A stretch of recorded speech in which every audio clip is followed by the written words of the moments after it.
Sir तुम्ही महाबळेश्वर सारख्या ठिकाणी कॉफीचा प्रयोग कसा काय यशस्वी केला? पहिल्यांदाच तुम्ही कॉफीची लागवड यशस्वी केली आहे, काय सांगाल याबद्दल?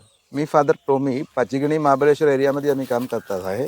त्याच्यामुळे मला ती केरळमध्ये आम्ही राहिला म्हणून केरळची माती क्लायमेटची सारखी असली आहे. पाचगणीची महाबळेश्वरची ती पट्टा आहे ना, सह्याद्री पट्टा, म्हणून असे मला वाटले कॉफी येणार म्हणून मी असे एक्सपेरिमेंटसाठी असं ट्राय केला. पण इतकं 3 वर्षात एवढं छान फ्रूट्स आला, म्हणजे फुल आला. तर तुम्ही बघा ही कॉफीच्या फुल आलेली ती छान आलेली आणि त्याच्यात लास्ट इयरच्या 2 बघा एक राहिलेले एक कॉफीच्या फ्रूट्स राहिलेले मी दाखवतो.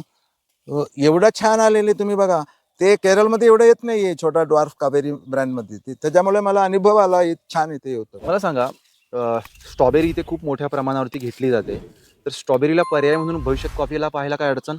Actually coffee can become a चांगला पर्याय. का होते स्ट्रॉबेरी एकदम फ्रजाईल आहे. ते रेनमधून दुसऱ्या क्लायमेट इवन हाय सन वगैरे सगळे प्रॉब्लेम होते. पण coffee is a stable crop. तर 15 वर्ष 20 वर्ष एकच झाड राहते आणि त्याच्यात एवढं लक्ष घ्यायचं काही नाही, काळजी घ्यायचं हे नाही आहे. ते छान येते ते. म्हणून it can become a fantastic पर्याय होऊ शकतो. प्रेक्षको त्यांचं असं मत आहे की कॉफी ही स्ट्रॉबेरीला पर्याय असू शकते. स्ट्रॉबेरीऐवजी कॉफी लावली तर, आणि कॉफी महाग पण खूप आहे, कॉफीचा एक दर्जा आहे आणि कॉफीला कमीत कमी काळजी घ्यावी लागते. त्यामुळे हे पीक महाराष्ट्रासाठी महत्त्वाचं ठरेल आणि इंटरनॅशनल लेवलला एक्सपोर्ट्समधला हा मोठा उद्योग होऊ शकतो. सर तुम्ही वेळ दिला आम्हाला सकाळी मॉर्निंगला महाबळेश्वरच्या छान परिसरामध्ये. खूप खूप धन्यवाद. थँक्यू.